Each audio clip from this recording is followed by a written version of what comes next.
Hello everyone, thank you so much for clicking on this video. There's gonna be a timeless message for the collective. Ooh, child. It's been a while. Okay, let's see. What messages for you, the collective? What messages we have? Okay, quite a bit. Don't want all of that? I don't know, but I'm gonna take it. Whatever. So we have the Queen of Swords, Five of Pentacles, and the Emperor. Okay. And then we have the Two of Swords and the Seven of Cups. So let's see. Get comfortable. And don't mind my squeaky chair. So first, okay, so we have the Queen of Swords, Five of Pentacles going to the Emperor. So the Queen of Swords to the Emperor is like going from a thought, like a big thought, to doing the action. So let's say, for example, right, you was planning on doing something for years and years and years and years, right? But somehow it just never really manifested, especially with this Five of Pentacles in between the Queen and the Emperor. It's like with this Five of Pentacles here, it's like you had to go through a whole journey, up, down, left, right, back, front, all of these directions. You have to go through all of these directions in order to get to this point of action. So the Queen of Swords, like I said, I feel like this is something you've been thinking about, whatever it is that you're doing or you're about to do, because this is a definite action. It's no longer something that you're in the works of, or no, not in the works. It's no longer something that you're thinking about. All right, so this Queen of Swords, like I said, this is something that you wanted to do for a real long time. And like I said, you had to go through some sort of journey in order to get to this point of action. So maybe the journey was, I don't know, navigating through your own emotions, navigating through your mind, like maybe saying you can't do this, or thinking that you don't have the support to do something. Or maybe it was navigating around people who don't support you, so you got to like step around, you know, be on the hush about things. But it's something where you had to navigate, and this feel like a long journey. Look at this, because this look like snow to me. This could be hail, because this is Haiti. The pictures are taken in Haiti, but I don't know, I'm gonna just say snow. All right, because I'm thinking of like a long, cold journey. So some of you had to go on this long, cold journey in order to get to this point of action, of something finally being solid.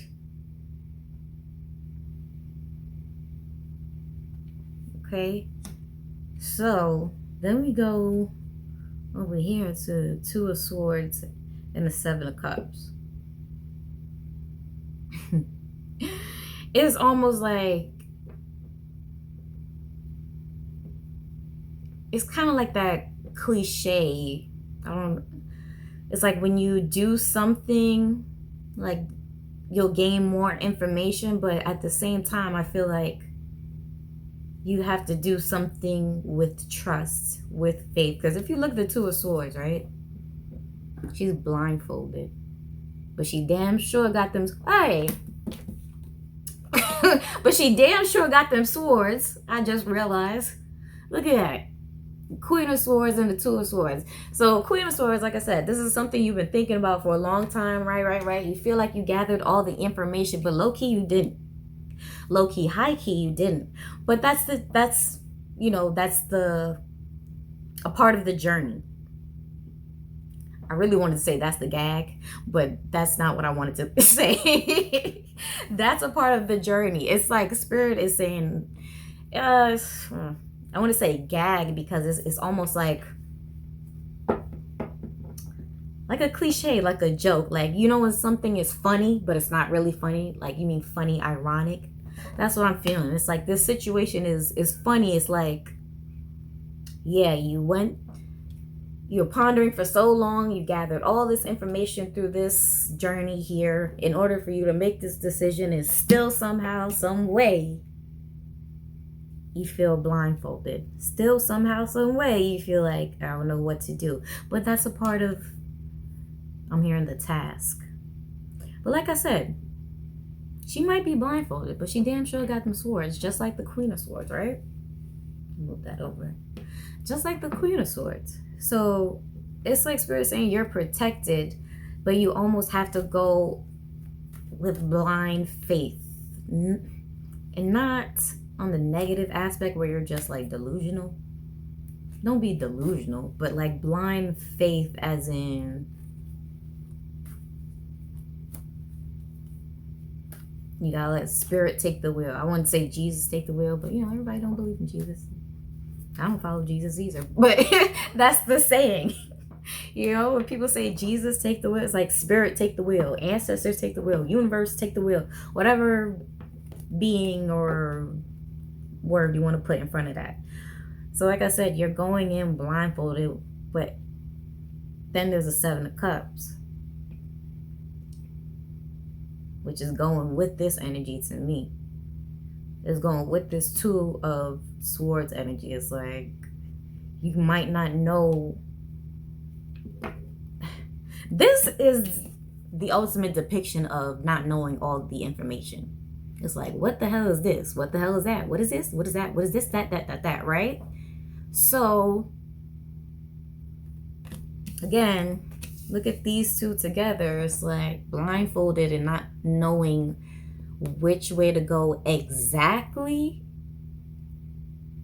However, you are protected with the swords, and you are in your right mind, because the swords do represent, you know, your mental space to a degree. It's like, can you think logically? Can you move logically? So it's at the same time you have to mix logic and faith.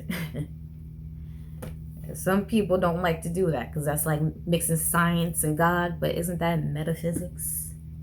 Isn't that the metaphysical world? Science and, you know, the spirit, the unknown. Anyway, whatever. So it's like you're understanding that balance of sometimes you know the answer, sometimes you got the answers, and sometimes you don't got the answers. Sometimes you just gotta walk in. I'm getting the High Priestess. I don't know if it's gonna come out, but I'm getting like the High Priestess and the Hermit energy. It's like the High Priestess is more than willing to walk into a dark room and figure shit out. Like, she'll figure out where the light switch is. For example, right? The High Priestess, think of the High Priestess like this. Like, she's in a pitch black room and there's a light switch somewhere. She don't know where, but someone says, go find that light switch, and it's pitch black. All she got to do is tap into her ancestors, tap into her intuition, and they going to say, baby, go to the left. Baby, go to the right, you know? And then boom. Because she trusts her intuition that much. She trusts her inner spirit that much. Then you got the Hermit energy. I don't know if it's going to come out, but that Hermit energy is like, doesn't he walk around with the lamp? Is it the Hermit? I believe it is. He walks around with that lamp, lantern, whatever you call it. But yeah, this is that energy where you have to just trust. Oh, wow. Well, we do have the moon, which is speaking about being in that dark room. And then look at that. Under that is judgment. Sheesh. Okay, under that was judgment, right? We have the moon, which speaks about darkness. I'm gonna put these back. Then we have judgment, right? And then I had just peeked to the sun card in reverse. So isn't that like, hello, the moon and the sun in reverse is just confirmation for darkness. Then we have judgment. It's like you have to be led. You just have to trust and be led at the same time. All right, so let's put a clarifier.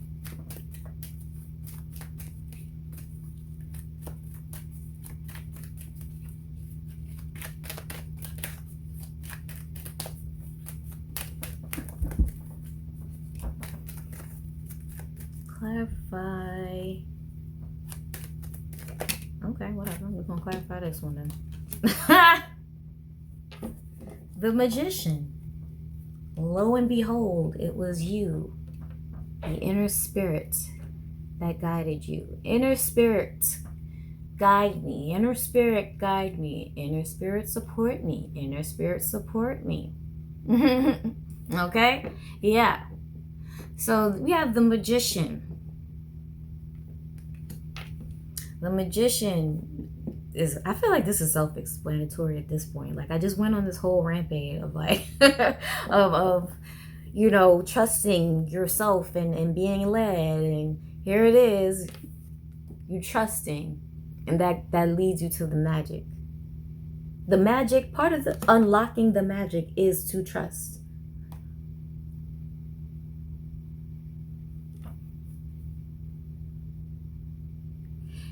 I don't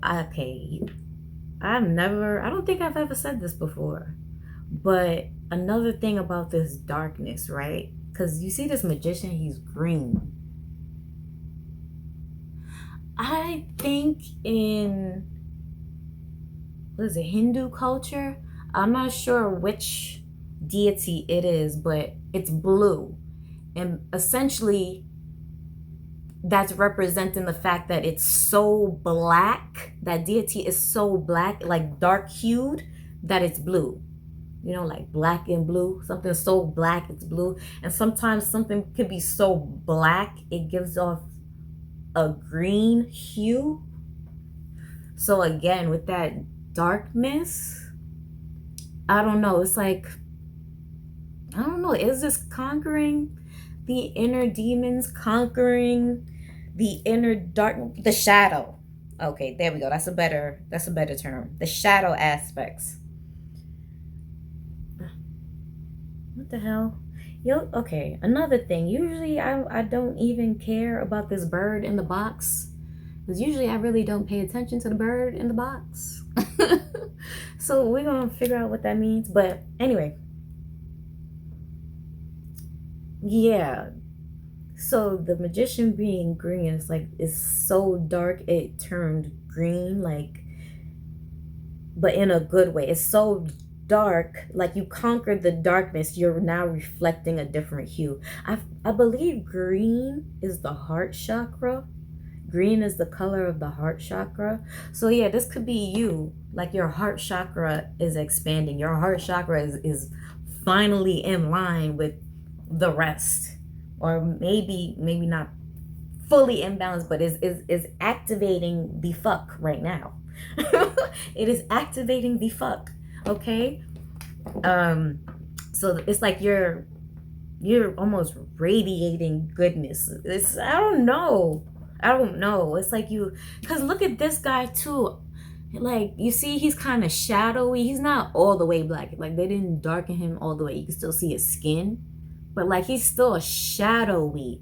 And then this Seven of Cups is like not knowing what to do and not knowing how to navigate. When you in your shadow, working too much in your shadow, ain't no way you know how to navigate properly. You just navigate out of ego. So if this was in reverse, right, you would be navigating out of like greed, like, or feeling materialistic. Maybe that's the energy you came out of. But upright, it's like now you're what's the word? Emulating and illuminating are the two words I hear. It's like you're illuminating from your heart chakra, living authentically. Now, I did say something about this bird in the box. Wait a minute. Wasn't Bird Box a movie? You see, I don't think I watched it.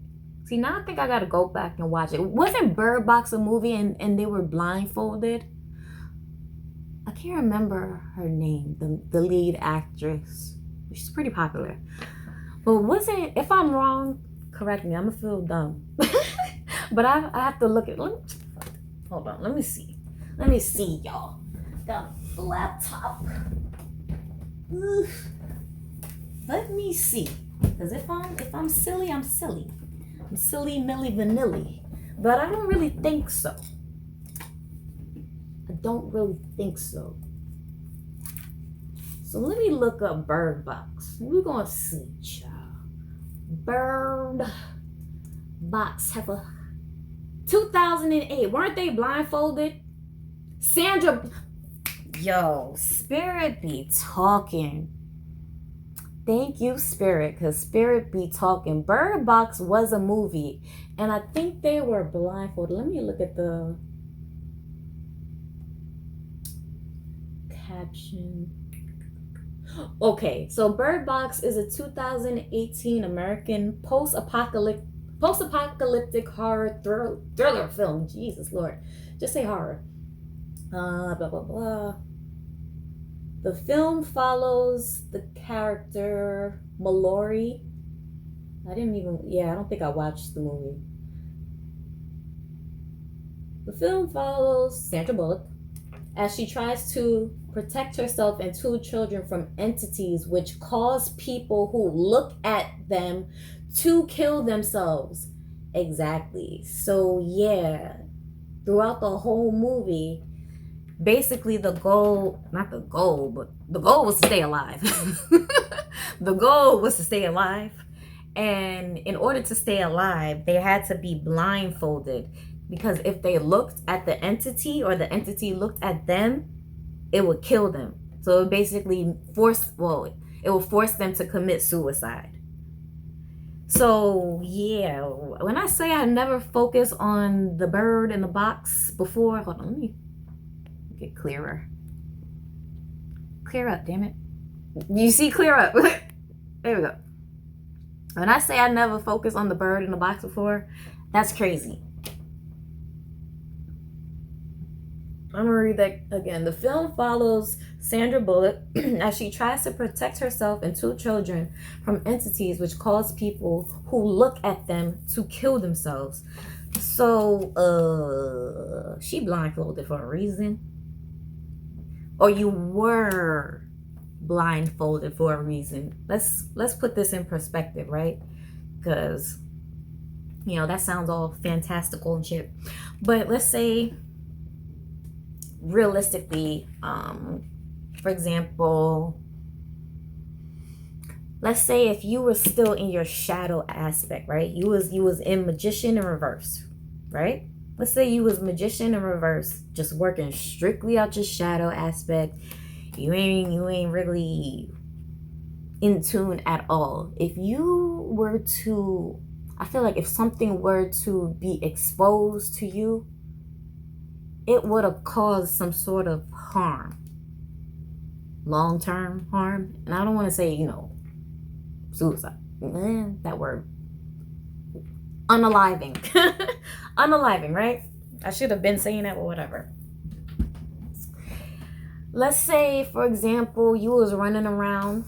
Remember I told you had to get away from this Five of Pentacles energy. This was the up, down, back around, back, forth, all that, right?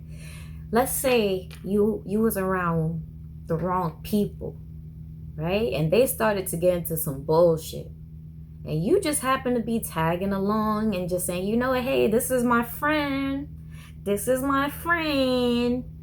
And you tap into the bullshit they tapped into. You probably would have been the one to have the worst results. Because sometimes it would be like that when you were the chosen one. Because damn well you shouldn't have been doing that foolishness in the first place. So that's why your consequences, just be a little bit stronger. So let's say, for example, here's a typical example, running around people who's doing drugs, right? The drugs don't affect them that bad, but you take that one hit, boom, magician in reverse. You get what I'm saying? So with that being said, Spirit had to kind of allow you to operate in your shadow to get it out your spirit. But at the same time, when ready, I don't know how to say it. When ready, you kind of had to face certain things, right? You had to be that high priestess hermit. You had to illuminate something. You had to work from a certain space, which is this heart chakra. Because like I said, when you're a chosen one and you know you're not supposed to be doing something, them consequences are really bad. All right, you could look around at them other people like, why it's not affecting them? Because they're not chosen. All right, it's not in their path to help and assist others. Okay, but it's in yours.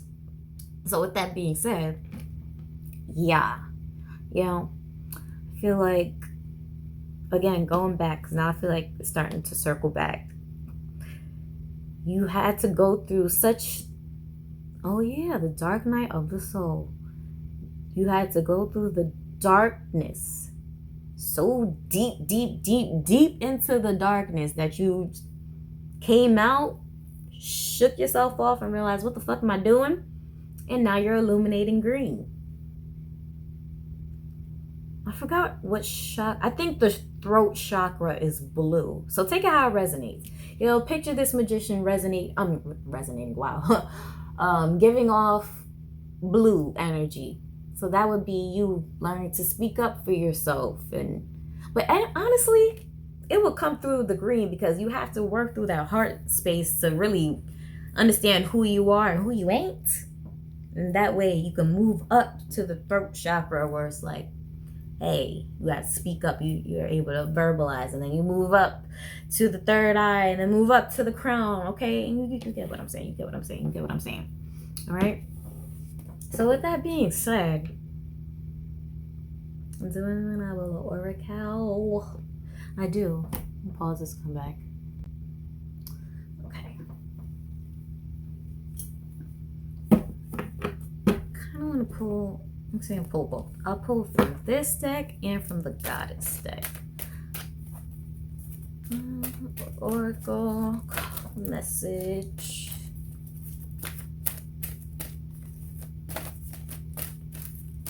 And you know, it's like, I feel like I did a lot of talking. Look at these little bitty cards we got out. We only got 6 cards out. 6. To me, 6 is like a number of investing, like planting the seed. So you're investing in yourself, investing in your future. You made the solid decision with that Emperor coming out of the Queen of Swords to the Emperor. That solid decision, but at the same time, you blindfolded. It's in the darkness. You know, the seed is in the soil, and then at the top, you gotta wait for it to grow. You know, green. Wow, it's dark. The seed is in the darkness, the dark soil, and then it comes out green when it's growing. So that's you finding yourself. You planted your seed in better soil than this. There is no soil. This is either hail or snow. So you can't plant nothing in hail. I mean, you can't plant in hail, but like, it's pretty damaging to crops, okay? So, yeah, with that being said, you're in better soil now. You're being fertilized.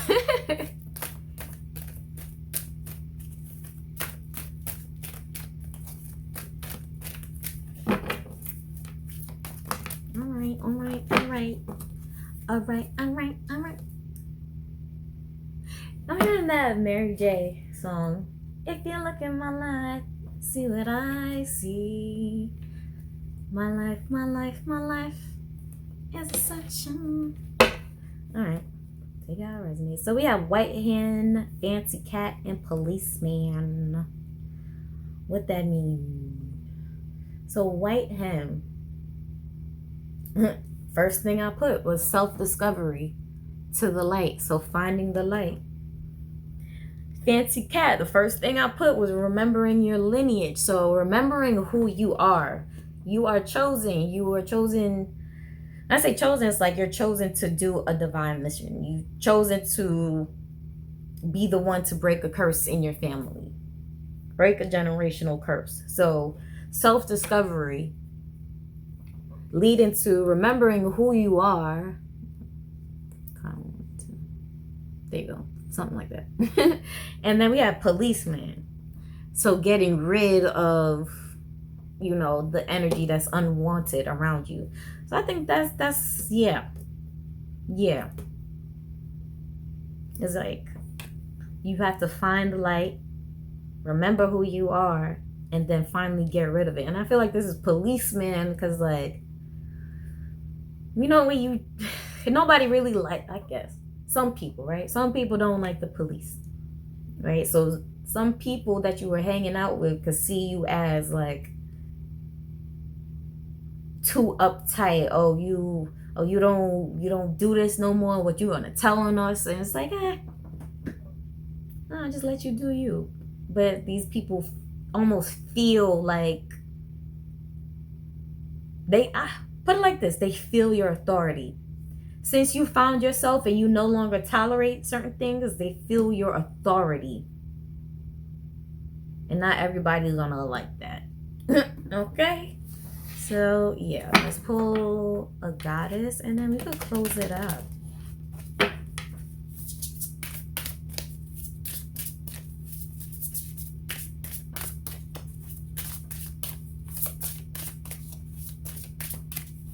Oh.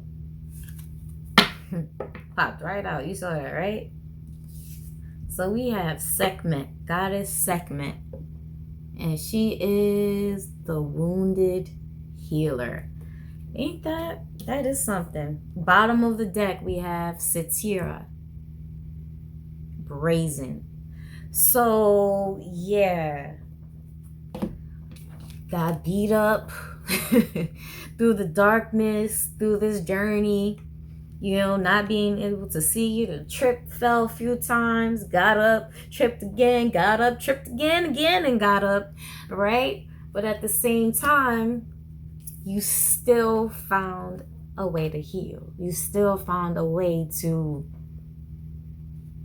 complete the mission with this magician, right? So the wounded healer. And this is I believe Sekhmet is the Egyptian goddess, and this is the Egyptian tarot. This deck here is the Egyptian tarot, and this is the only clarifier that I pulled from this deck. So it kind of goes hand in hand. And you see how they both not really human? Oh shit. Look at this, guys. Didn't I say fancy cat? Well, hold on. Damn it. I wanted to get clear. Kinda, sorta. There we go. All right, you see it says fancy cat, right? And look at this. What is she? She look like a fancy cat to me. Look at that face. Look at her face. That looked like a cat to me. So fancy cat. And then didn't I say this is the only Egyptian tarot card that I pulled? Yeah, 3 is a powerful number. So we have 3 lining up. So I don't know. This could be significant for you that you're tapping into your Kemetic bloodline. Tapping into that, or just learning more. The principles of Mayat. So we have Sekhmet. Okay, let me get back to it. But we have Sekhmet, right? Didn't I say the wounded healer? You had to go through that journey, get beat up, you fell, came up again, fell again, came up again, did all of that. Boom. All right, then you found the inner light through going through the darkness. So isn't that a wounded healer at the same time? Because it's not like you was born with the gift, but you just had to, get beat up by spirit just to make sure that you don't want to carry on with the foolishness. It was just a check. I was about to say, wow, a check. So check, you passed it. I was going to say test. It was just a check. You passed. Anyway, it was just a test, but you passed it, all right? So yes, you are this wounded healer. Sorry it couldn't be easier, but at the same time, you had to learn how to be brazen. Okay, so I'm gonna leave that there. Thank you so much for watching. I hope you enjoyed. If you want to book a personal, all that stuff is below. Thank you. Bye.